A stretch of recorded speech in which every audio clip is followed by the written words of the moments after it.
அனைத்து மாணவர்களுக்கும் வணக்கம். புதிதாக நீங்கள் 11th பள்ளிக்கூடத்தில் சேர்ந்துக்கிறீங்க. பள்ளியின் சார்பாக மாணவர்களை வாழ்த்தி வரவேற்கிறோம். பொதுவாக நம்ம வகுப்பறையாக இருந்தால் செல்ஃப் இன்ட்ரடியூஸ் பண்ணிவிட்டு அதுக்கப்புறம் பாடத்தை ஆரம்பிப்போம். இப்போ ஆன்லைன் கிளாஸுங்கனால நம்ம என்ன செய்ய முடியல, செல்ஃப் இன்ட்ரடியூஸ் பண்ண முடியல. அதனால் நம்ம பாடங்களை படிக்க போகிறோம்.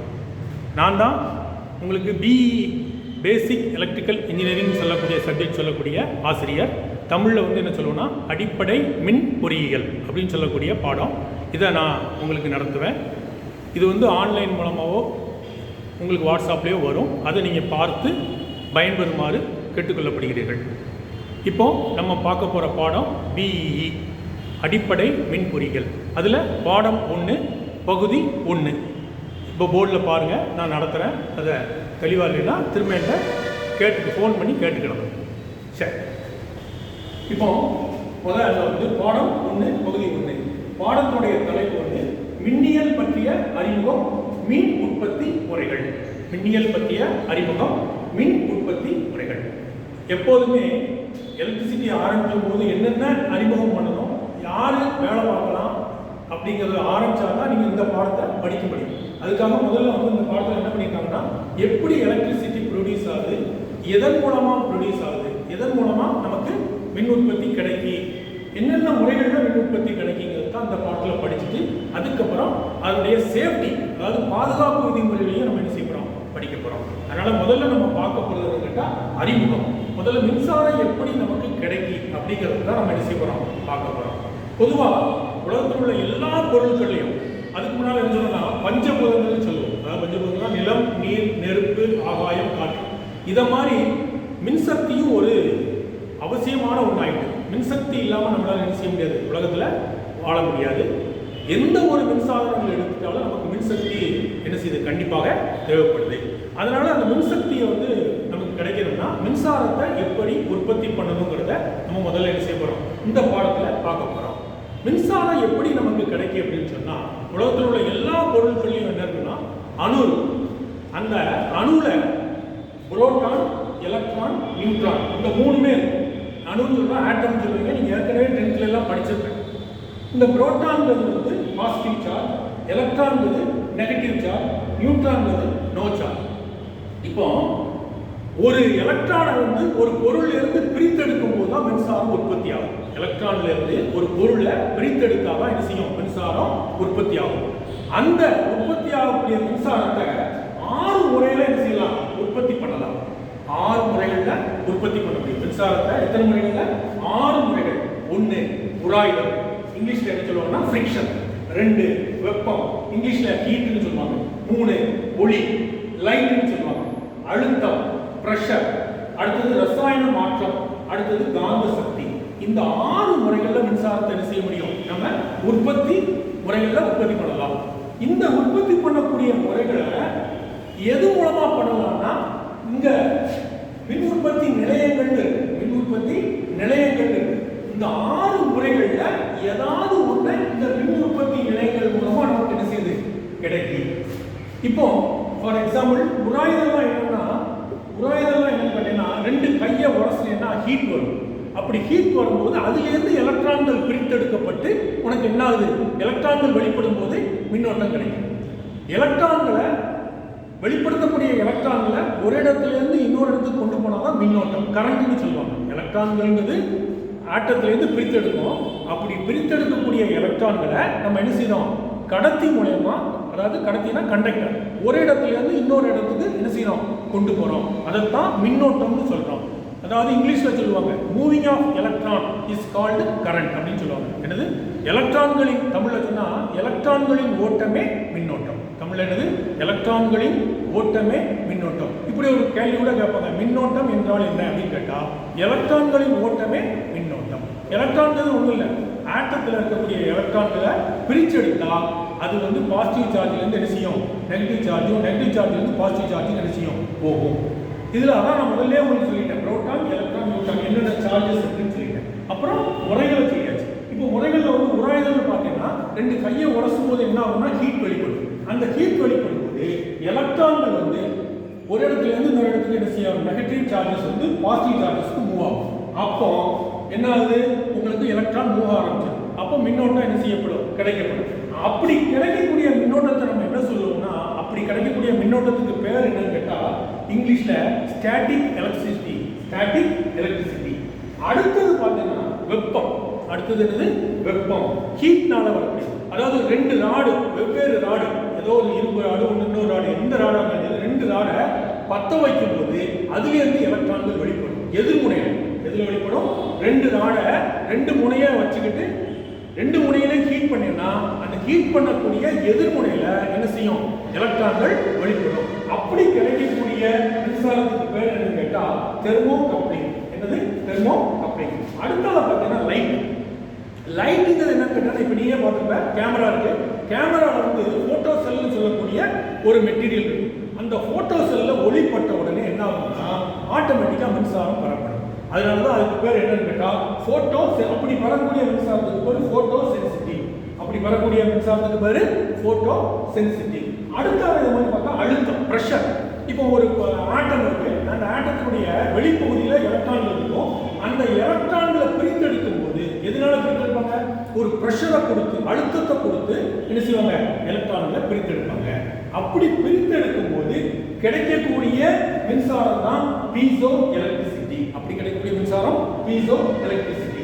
அடுத்தால பார்த்தோம்னா ரசாயன மாற்றம். ரசாயன மாற்றம்னா இப்போ கெமிக்கல் ஆக்ஷன். இப்போ நம்ம பேட்டரியிலாம் பார்த்தீங்கன்னா ரெண்டு பிளேட் இருக்கும், ஒரு பாசிட்டிவ் பிளேட் ஒரு நெகட்டிவ் பிளேட்.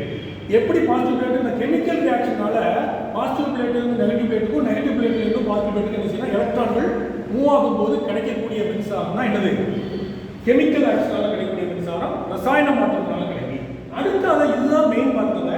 இந்த காந்த சக்தியை வச்சு தான் பொதுவாக இப்போ நம்ம பயன்படுத்துறது எல்லாமே, நம்ம வீடுகளுக்கோ ஜெனரேட்டிங் ஸ்டேஷன்லையோ மின் உற்பத்தி நிலையங்களில் பயன்படுத்துறது இதுதான். மேக்னட்டிசம் வச்சு தான் என்ன செய்யறாங்க, மின்சாரத்தை உற்பத்தி பண்றாங்க. இதுதான் அதிகமாக நமக்கு இந்த முறையில தான் மின்சாரம் நமக்கு அதிகமாக கிடைக்கும். இப்படி 6 முறைகளில் நம்ம என்ன செய்யலாம், மின்சாரத்தை உற்பத்தி பண்ண முடியும். 1 உராய்தல், 2 வெப்பம், 3 ஒளி, இன்னொன்று அழுத்தம், இன்னொன்று ரசாயன மாற்றம், இன்னொன்று காந்த சக்தி. இப்படி 6 முறைகளில் கிடைக்கக்கூடிய மின்சாரத்துக்கு பேர் வந்து ஒன்று ஸ்டாட்டிக் எலக்ட்ரிசிட்டி சொல்லலாம், அல்லது தெர்மோ கப்ளிங் சொல்லலாம், இல்லைன்னா போட்டோ சென்சிட்டிவ் சொல்லலாம், அல்லது பீசோ எலக்ட்ரிசிட்டி சொல்லலாம். இந்த 6 முறைகளை இந்த மின் நிலையங்கள் நீயே பார்த்துப்ப. மின் நிலையங்கள் சொன்னா மின் உற்பத்தி செய்யக்கூடிய மின்சாரத்தை உற்பத்தி பண்ணக்கூடிய நிலையங்கள்.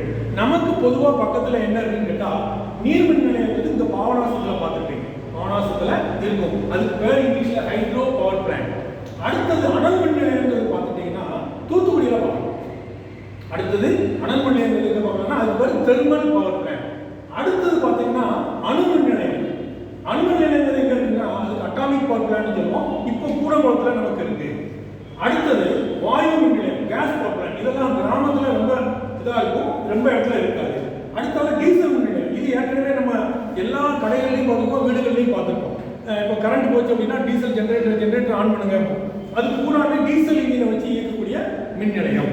அடுத்தால சூரிய ஒளி, சோலார்னு சொல்லக்கூடிய சூரிய ஒளியினால வரக்கூடிய மின் நிலையம். இது நம்ம வீடு மொட்டை மாடிகள் எல்லாம் பார்த்தீங்கன்னா சோலார் பிளான்ட் போட்டு அதுல ஹீட் படும். அதுதான் சொன்னேன், சோலார்ல என்னன்னா வெயில் படும்போது தான் என்ன வரும், அதுல இருந்து மின்சாரம் உற்பத்தி ஆகும். அப்போ இந்த பார்த்தீங்கன்னா 6 முறைகள்ல ஒரு வெப்பம்னு ஒரு முறை இருக்கா, அந்த முறைகள் வந்து இதுக்கு பயன்படும். இப்படி இந்த 6 முறைகள்ல இந்த 6 மின் நிலையங்களுக்கு ஏதாவது ஒரு முறைகள் என்ன செஞ்சுட்டே இருக்கும், பயன்பட்டுட்டே இருக்கும். அடுத்தால பார்த்தீங்கன்னா காற்றாலை, விண்டுமில். இது எங்க காற்று அடிக்கோ அந்த இடத்துல தான் இதை செய்ய முடியும், பயன்படுத்த முடியும். இதெல்லாம் வந்து எப்படின்னா சீசன் டைம்ல. இப்போ வந்து நமக்கு காற்று இல்லைன்னா அதுக்காக மின்சாரம் உற்பத்தி பண்ணாமல் இருக்க முடியாது. அப்ப என்ன செய்வாங்க, அனல் மின் நிலையத்தை வச்சு யூஸ் பண்ணுவாங்க. அனல் மின் நிலையத்தில் வந்து மெயினா கறி வச்சு யூஸ் பண்ணுவாங்க. அது கறி கிடைக்கலையா, அடுத்தால அட்டாமிக் பவர் ஸ்டேஷன். அட்டாமிக் என்னன்னா அணுக்கள் ஒன்றுக்கு ஒன்று மோதும் போது, உதாரணமா யுரேனியம் தோரியம் ஒரு அணுக்கள் இருக்கு. இந்த யுரேனியம் தோரியம் அணுக்களை ஹீட் பண்ணும்போது என்ன ஆகும்னா இது ஒன்று உரசும் போது அதுலேருந்து அதிகமான வெப்பம் வெளிவரும். அந்த அணுக்களை வந்து மோத விடும்போது என்ன ஆகும்னா எலக்ட்ரான்கள் பிரித்தெடுக்கப்படும். அப்படி பிரிக்கும் போது அதிகமான வெப்பம் வெளிப்படும். அந்த வெப்பத்தை நம்ம என்ன செய்யணும்னா ஹீட் பண்ணி ஆவியாக்கி டர்பைன்ல பட்டு அதுலேருந்து நமக்கு ஜென்ரேட் ஆகி வரக்கூடியதான் அட்டாமிக் பவர் ஸ்டேஷன். நல்ல ஞாபகம். இப்போ வந்து நமக்கு 6 மின் நிலையங்கள் இருக்கு, 6 உற்பத்தி நிலையங்கள், 7 மின் நிலையங்கள் இருக்கு, 6 உற்பத்தி முறைகள். அது வந்து எப்படி நமக்கு எந்த மின் நிலையமா இருந்தாலும் சரி, எந்த மின் நிலையமாக இருந்தாலும் சரி, மின் உற்பத்தி நிலையத்திலிருந்து நமக்கு எப்படி கிடைக்கிறது தான் இந்த பகிர்வு படம். இது பேர் மின் பகிர்வு வரைபடம். இது வந்து அடிக்கடி கேட்கக்கூடிய ஒரு கேள்வி, 5 மார்க்கில் கேட்பாங்க. இதை வந்து ஒன்லி நீங்கள் படம் மட்டும் போட்டால் போதும், வேற ஒன்றுமே இதில் கிடையாது. மின் பகிர்வு வரைபடம் வரைங்க அப்படின்னு தான் கேட்பாங்க. இதில் எப்படின்னு கேட்டீங்கன்னா, மின் உற்பத்தி நிலையத்தில் 11 kV தான் முதல்ல மின்சாரத்தை உற்பத்தி பண்ணுவாங்க. அது மின்மாற்றியில கொடுத்து என்ன ஆகுதுன்னா 132 kV மாறுது. இதைத்தான் நம்ம உயரழுத்த மின்மாற்றின்னு சொல்லுவோம். உயரழுத்த மின்மாற்றினா மின்னழுத்தத்தை அதிகமாக்கினா அது உயரழுத்த மின்மாற்றி, மின்னழுத்தத்தை குறைச்சா அது தாழ்வழுத்த மின்மாற்றி. இப்போ பார்த்தீங்கன்னா 11 kV வந்து என்னதான் மாறுது, 132 kV என்ன செய்யுது மாறுது. அதனால இது வந்து உயரழுத்த மின்மாற்றி. இது மின் உற்பத்தி நிலையத்துல முதன்மை பகிர்மானம். இது மின் உற்பத்தி நிலையத்துல முதன்மை பகிர்மானம். அதே மின் உற்பத்தி நிலையத்துல துணை பகிர்மானம் ஒன்று இருக்கு.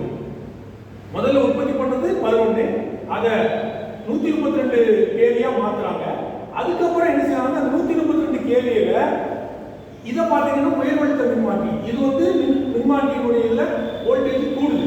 இது தாழ்வழுத்த மின்மாற்றிங்கிறது வோல்டேஜ் வந்து மின்மாற்றி மூலமா என்ன செய்யுது, குறையுது. 132ல இருந்து 33க்கு மாறுது. இந்த 33 kV என்ன செய்வாங்கன்னா துணை மின் நிலையத்துக்கு கொண்டாடுவாங்க. துணை மின் நிலையத்தில் கொண்டாடும் போது என்ன ஆகுதுன்னா அது வந்து 11 kV மாறும். எழுதிருக்கேன், அதுலயும் தாழ்வழுத்த மின்மாற்றி தான் யூஸ் பண்ணுவாங்க. அந்த 11 kV என்னதான் மாறுதுன்னா தாழ்வழுத்த மின்மாற்றி மூலமா 440 வோல்ட் அல்லது 230 வோல்ட்டா நம்ம வீடுகளுக்கு என்ன செய்யப்படுது, பயன்படுது. அதைத்தான் நம்ம கீழே பார்த்தீங்கன்னா மின் பயனீட்டாளர்கள் பண்றாங்க. இதுதான் நம்ம மின் பயனீட்டாளர்கள் தான் நீங்க யார் வேணாலும் இருக்கலாம். இதுதான் மின் பயனீட்டாளர். இதை மாதிரி தான் நம்ம என்ன செய்யணும்னா மின் உற்பத்தி நிலையத்திலிருந்து துணை நிலையத்துக்கு வாங்கும் மின்வாங்கும் நிலையத்துக்கு போய் அங்கேருந்து துணை மின் நிலையத்துக்கு போய் துணை மின் நிலையத்திலிருந்து எங்க வரும், நம்ம வீடுகளுக்கு பக்கத்தில் இருக்கக்கூடிய மின்மாற்றிக்கு வந்து அதுக்கப்புறம் நம்ம வீட்டுக்கு வருது. இப்படிதான் என்ன செய்யறோம், நம்ம மின்சாரத்தை அங்கேருந்து கடத்தி மூலமா இப்படி கொண்டு வரோம். இதுதான் எந்த பவர் ஸ்டேஷனாக இருந்தாலும் சரி, எந்த மின் உற்பத்தி நிலையங்களாக இருந்தாலும் இப்படித்தான் கொண்டாட முடியும்.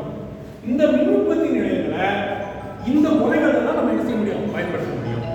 சரி, இப்போ நம்ம ஓரளவுக்கு ஃபர்ஸ்ட் பாடத்துல பகுதி 1 பார்த்துட்டோம். அடுத்த கிளாஸ்ல என்ன செய்யலாம், பார்ட் 2 பார்க்கலாம். இந்த பாடத்துல விடுபட்ட அடுத்த தலைப்புகளை பார்ட் 2 பார்க்கலாம். நன்றி, வணக்கம்.